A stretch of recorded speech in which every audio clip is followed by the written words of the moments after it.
Olá, tudo bem? Hoje eu vou falar sobre os transtornos do desejo sexual na psiquiatria. Então, esses transtornos são basicamente divididos em três, né? São dois os principais e tem um terceiro também. Os dois principais seriam as parafilias e as disfunções sexuais. E o terceiro seria a compulsão sexual.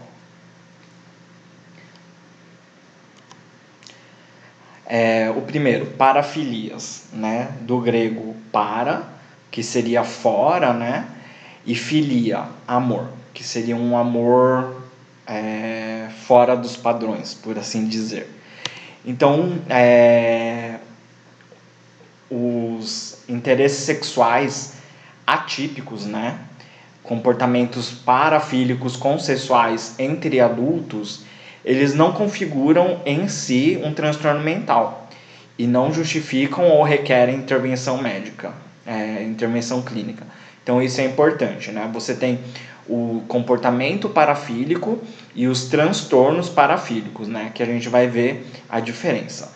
Porque quando a parafilia, né, ela causa sofrimento ou prejuízo ao indivíduo ou resultar em danos pessoais ou riscos de dano para terceiros, isso daí vai configurar um transtorno parafílico.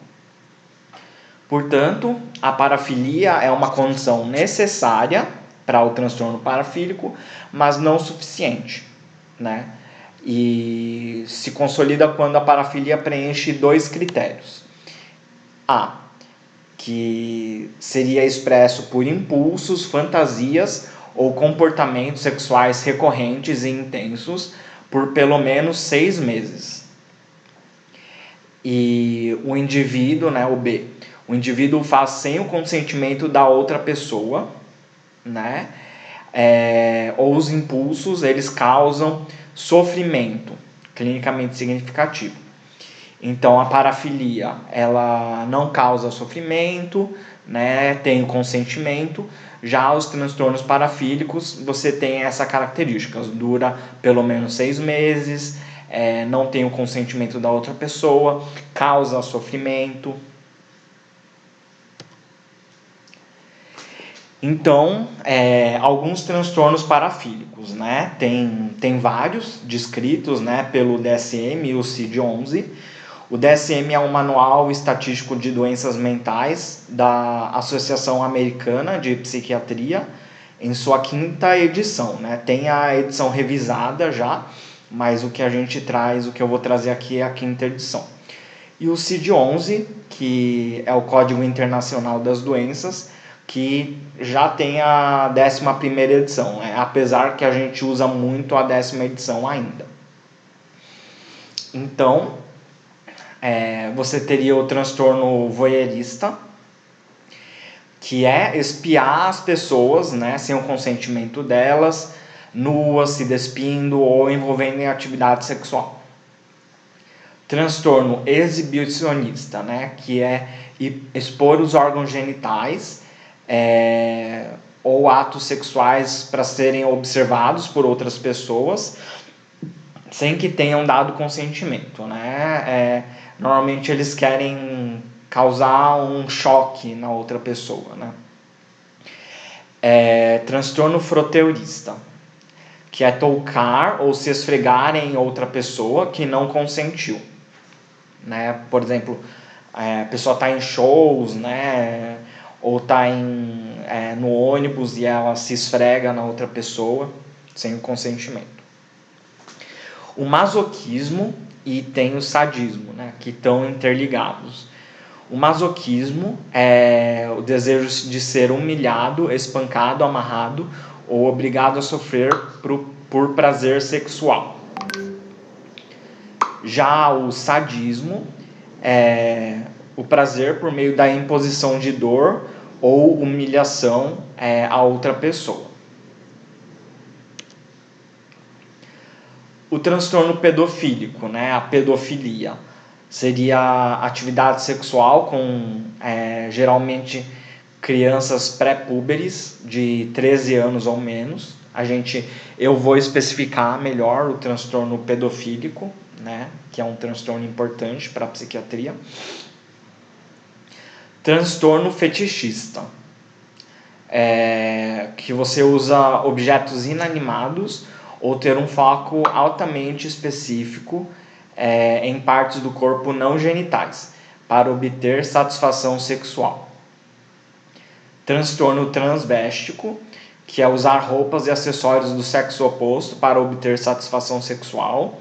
Lembrando que tem que ter um sofrimento, causar um sofrimento na outra pessoa, não ser só uma parafilia. Você teria no CID-11, que teria outros transtornos envolvendo indivíduos sem consentimento, por exemplo, animais ou cadáveres, e comportamentos solitários, ou indivíduos com consentimento, mas que levam a um sofrimento, que levam a um prejuízo. Por exemplo, a asfixia erótica. No DSM, você teria transtorno parafílico especificado, e aí tem vários transtornos que podem ser incluídos, como parcialismo, que seria por parte específica do corpo, né? Zoofilia, por animais, necrofilia, né? Cadáveres, clismafilia, que seria por enemas, né? Fazer enemas, coprofilia, por fezes, urofilia, por urina, infantilismo, que seria por roupas infantis, comportamentos infantis da outra pessoa, e escatologia por telefone online, né, que seria você falar coisas obscenas, né, para a outra pessoa sem o consentimento, causando constrangimento, causando esse choque na outra pessoa. E o transtorno parafílico não especificado, né, que não tem critérios plenamente para o transtorno parafílico, apesar dos sintomas serem característicos. O transtorno pedofílico, né, então especificar esse transtorno. Um período, de novo, superior a 6 meses, que teria esse impulso, fantasias sexuais, comportamento, envolvendo criança pré-púbere ou crianças. Isso daí geralmente com idade inferior a 13 anos. Causam sofrimento ou dificuldade interpessoal, e o indivíduo que pratica tem no mínimo 16 anos e é pelo menos 5 anos mais velho do que a criança ou criança do critério A, né? Isso daí pelo DSM. E ele fala para não incluir indivíduos no final da adolescência envolvidos em relação sexual de longa duração com alguém entre 12 a 13 anos. E aí você especifica, né, se é tipo exclusivo ou não exclusivo, né, a atração apenas por crianças, se é por meninos, meninas, ambos, se é limitado a incesto, né, que é de pessoas da mesma família. E características que apoiam um diagnóstico, né, é o uso de pornografia envolvendo crianças, né? Então, que esses indivíduos, né, que têm um transtorno parafílico, eles tendem a escolher esse tipo de pornografia. Quais são os tratamentos, né? A farmacoterapia, então, ela vai inibir a libido e a atividade sexual impulsiva ou compulsiva, né, para coibir esse comportamento. Medicamentos que são usados, então, são os antidepressivos, né, esses agentes, né, de hormonais antiandrogênicos e agonistas do hormônio liberador de hormônio luteinizante, eles não são permitidos no Brasil, como a gente vai ver mais para frente. Então, para o transtorno pedofílico, seria mais os antidepressivos. Você teria outras drogas, como lítio, antipsicóticos, estabilizadores do humor, né? E a naltrexona. Eles têm relatos esporádicos e amostras pequenas. E as intervenções, né, medicamentosas, ela é uma estratégia adjuvante à psicoterapia, né? A terapia, né, é muito importante. Os antidepressivos, então, só para passar os nomes. Você tem tem as dosagens, né, e as semanas. A fluvoxamina, a paroxetina e a fluoxetina são os antidepressivos mais estudados. Agentes hormonais antiandrogênicos, né? Que esses agentes, eles eram já usados na chamada castração química, né? Que era também muito usado antigamente. Por exemplo, o Alan Turing, né? Que tem até um filme dele, que é o Jogo da Imitação, um filme muito bom.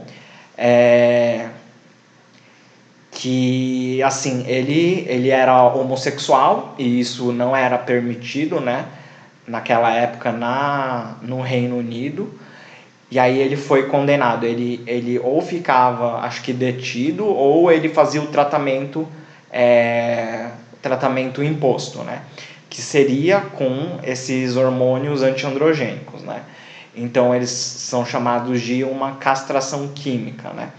E o Alan Turing foi considerado o pai do computador, da computação. E no final, assim, ele também acabou se suicidando, né? É referido que ele acabou se suicidando, talvez muito por causa, assim, tem muitos efeitos colaterais, né? Essa chamada castração química. E ela não é permitida no Brasil para o tratamento dos transtornos parafílicos, tá bom? E isso que está falando, né? Era administrado de forma obrigatória ou voluntariamente, com uma exigência para redução da pena ou uma liberdade condicional. Os agonistas do hormônio luteinizante, né? A leuroprolida e a triptorelina. Também tem a gozerelina, que eles também não são permitidos no Brasil para o tratamento. Só citando, então. Quais são as disfunções sexuais? Então, no modelo, né, de Masters e Johnson, que foi alterado por Kaplan, né, você teria essas 4 fases do desejo, da resposta sexual, né? Você teria, né, em função da excitação num eixo, em função do tempo no outro. Você teria então primeiro o desejo sexual, depois a excitação, você teria o orgasmo, né, que duraria alguns segundos, né, esse pico da excitação, e depois a resolução, que você teria até uma refratariedade, né, não responsivo, o organismo não seria responsivo durante um tempo a novos estímulos, né, sexuais. Só que mais atualmente, você tem esse modelo circular da resposta sexual, né? Que seria muito estudado para a parte mais feminina, né? Então você tem uma neutralidade sexual, e aí você teria o estímulo, né? O estímulo pode ser tanto espontâneo como um estímulo responsivo à excitação. Então, tendo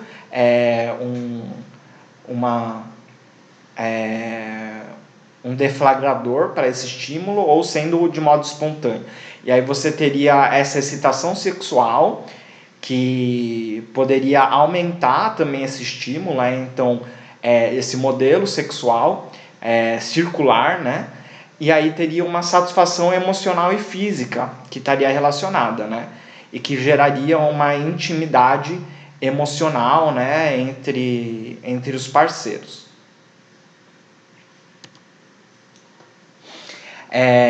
Os neurotransmissores, né? E as substâncias neuroquímicas, né? Tem hormônios também, que seriam excitatórios ou inibitórios para essa resposta, esse comportamento sexual.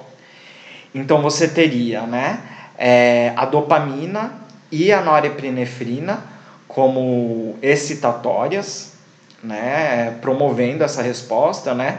A dopamina, lembrando que ela está relacionada com o sistema límbico, o sistema de recompensa, né, muito estudado para dependência química, né?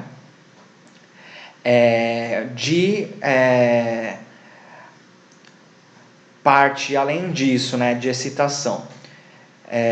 Você teria estradiol, progesterona, testosterona, que seriam os esteroides sexuais. E como parte da inibição, você teria a serotonina e a prolactina, né? Então, a serotonina, por isso que os antidepressivos, né, também são muito usados para o tratamento, né, dessas disfunções, né, disfunções sexuais.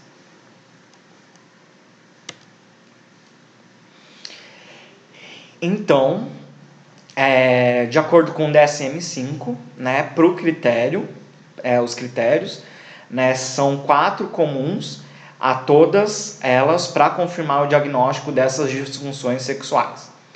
Então, é uma dificuldade sexual persistente ou recorrente, duração mínima de 6 meses dos sintomas, né, lembrando dos transtornos parafílicos, presença de sofrimento pessoal clinicamente significativo, né, como em praticamente todas as doenças mentais, e que não é mais bem explicado por outro transtorno mental não sexual.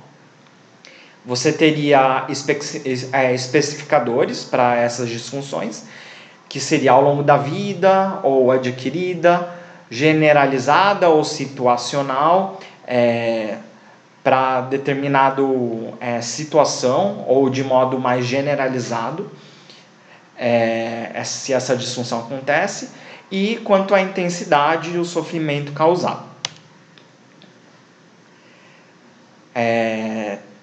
A Associação Psiquiátrica Americana, ela recomenda, então, investigação de fatores associados que agravam, né, a disfunção sexual, como parceria, condição de saúde da parceria, se tem disfunção sexual, o relacionamento, né, entre as pessoas, da comunicação, divergências, vulnerabilidade individual, relacionado à autoimagem, história de abuso, né, muito comum isso, abuso sexual, emocional, interferência de comorbidades psiquiátricas ou estressores, a própria cultura ou religião do indivíduo, né, que podem inibir a atividade sexual e atitudes a respeito da sexualidade, e condições médicas relevantes, né,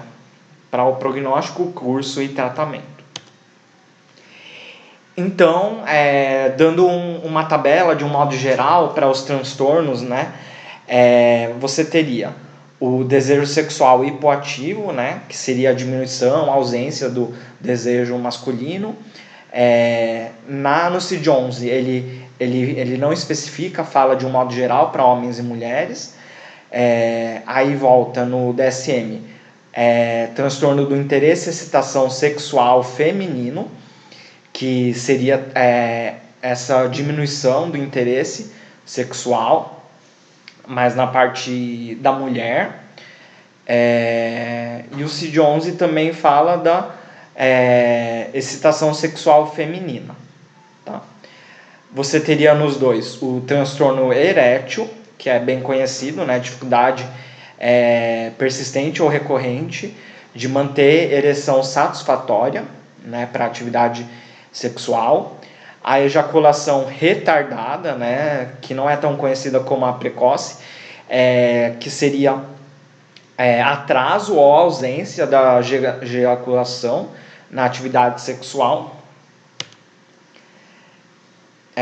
Transtornos do orgasmo feminino, então atraso, ausência, redução acentuada no orgasmo especificamente, né, em mais de 75% das atividades sexuais.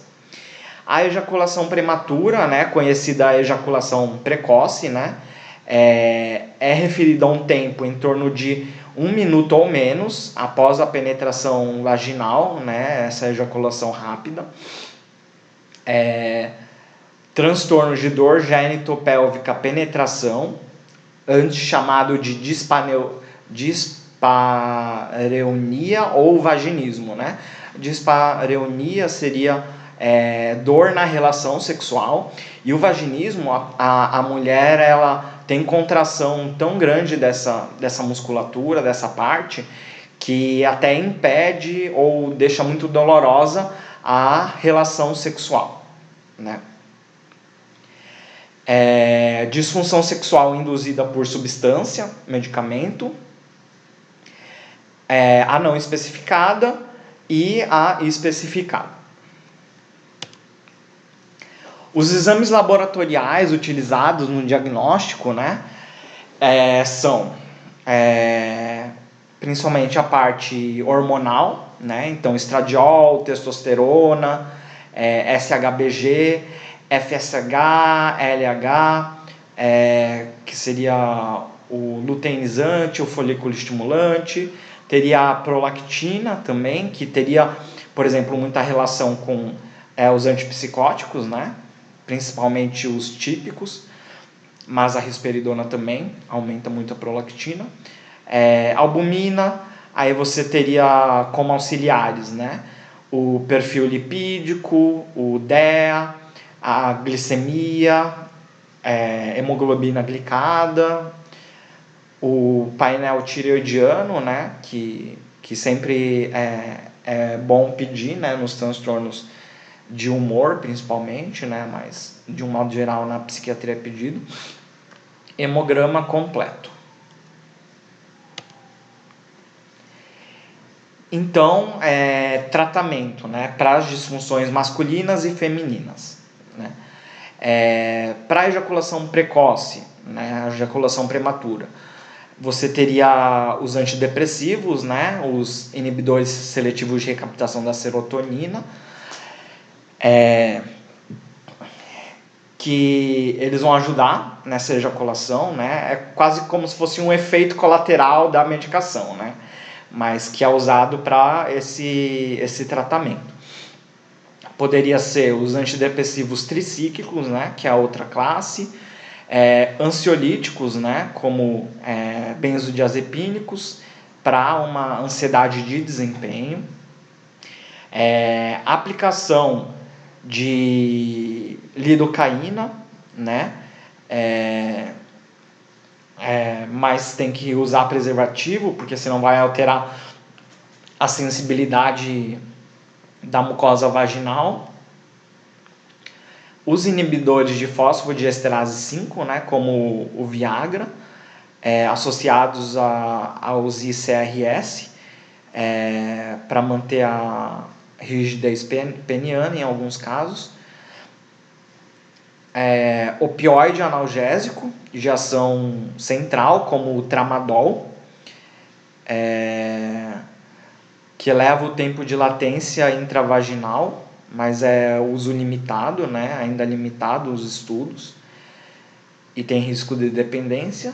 A daparoxetina e a psicoterapia, terapia sexual, terapia de casal, que é sempre muito importante nessas disfunções sexuais. A disfunção erétil, né?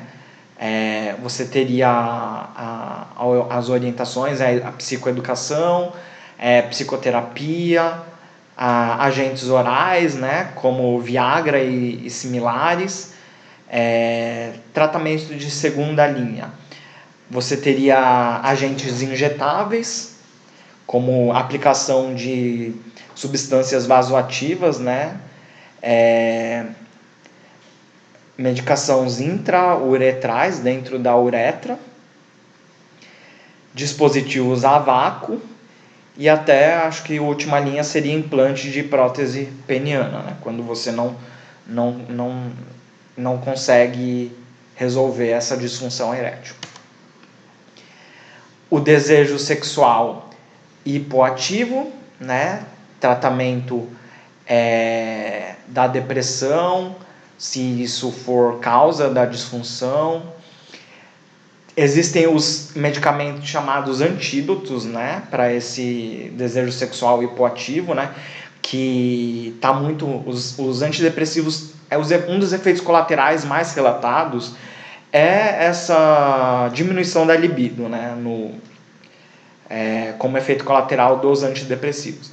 E aí você teria esses antídotos, né, que seria a BUP, né, a bupropiona, buspirona, mirtazapina, trazodona, né, inibidores da PDE5. Você também teria que poderia adequar a dose do antidepressivo ou trocar por um que tivesse menos efeito na libido. E aí você teria a terapia androgênica, né? Com monitorado a cada 3 meses, tratamento discutido com paciente, observar contraindicação para a terapia hormonal, né, que são essas as contraindicações descritas.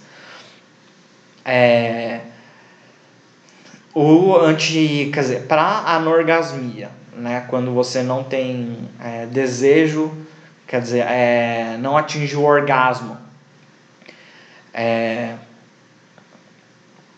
Então, antidepressivo, numa dose quando depressão, né, quando não interfira negativamente, a buspirona ou alprazolam, a amantadina, ciproheptadina e, de novo, a psicoterapia, sempre muito importante. Da parte feminina, né, é bem parecido, né, então não vou especificar tanto. Então, em relação ao desejo hipoativo, inibição da excitação, de novo, né, ver os antídotos, né, dos antidepressivos, terapia androgênica, né, pode dar as drogas, né, utilizadas, metiltestosterona, que é via oral, ou gel adesivo de testosterona, né, que é muito usado, uma via transdérmica, aplica um gel na pele, né. Ele tem uma farmacocinética mais favorável, melhor perfil metabólico, né, tem ajuste da dose, então ele é muito bom, muito utilizado, essa transdérmica. Teriam também essas outras medicações e a psicoterapia. A anorgasmia, que teria o mesmo tratamento do homem. A dispareunia, né, é diferente porque só tem na mulher, né, que essa dor a penetração, vaginismo, né, quer dizer, no caso aqui ele fala da dispareunia especificamente. Então, do antidepressivo, ajustar a dose. Ansiolíticos, pode usar o gel para lubrificação, creme de estrógeno, uso tópico, tibolona, para melhorar a lubrificação de mulheres na pós-menopausa, inibidor de PDE5, fisioterapia, laser de CO2 e psicoterapia. Agora, o terceiro tópico, né? Como é que é o transtorno do comportamento sexual compulsivo, né? CSC. Então, a pessoa, né, que tem isso, ela tem fantasias ou comportamentos sexuais que são intrusivos, dirigidos ou recorrentes, aumentam a intensidade, esse comportamento sexual excitante, né, causando sofrimento e prejuízo para a vida da pessoa, né. Tem achados que relacionam com um processo quase de dependência, né? Então, lembrando a dependência química, né? A pessoa fica quase dependente desses comportamentos sexuais. Então, o diagnóstico ele tem uma falta de consenso, né? Para esse transtorno, né? Então, ele até tem vários nomes na literatura, né?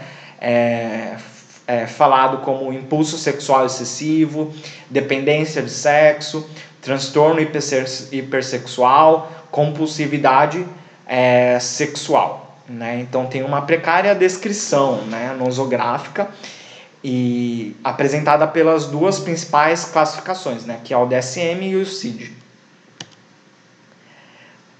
No DSM, né, ele não foi incluído. E a orientação é que esse transtorno ele deve ser classificado como transtornos disruptivos do controle de impulsos e de conduta. Ele não tem uma codificação mais específica. No CID-11,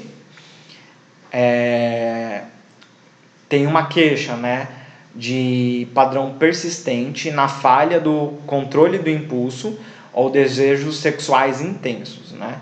Tem um comportamento sexual repetitivo, né, de 6 meses ou mais, que tem um prejuízo significativo na vida da pessoa, né? E eles também são considerados se apresentarem os seguintes sintomas. As atividades sexuais começam a se tornar o foco central da vida, tentativas sem sucesso de reduzir esse comportamento e continua apesar das consequências adversas, né? Quando este lhe traz pouca ou nenhuma satisfação para a pessoa que faz esse comportamento. Qual seria o tratamento, né? De novo, os antidepressivos, né? Os inibidores seletivos, teria os estabilizadores do humor ou anticonvulsivantes, inibidores opioides, como a naltrexona, né? Muito usado para essa parte de compulsão, e antiandrogênicos, né? Existem também os agonistas hormonais liberadores de gonadotrofina, né? Que seriam a parte lá da castração química, né? Que a gente já falou. Outros medicamentos, né? Então, tricíclicos, os duais, que seriam serotonina e noradrenalina, a BUP, metilfenidato, associados, né, aos inibidores, N-acetilcisteína, né, que provavelmente modula o glutamato, pode ser uma alternativa promissora, né, um medicamento que está sendo mais estudado, assim. E a memantina, e você tem o tolcapone.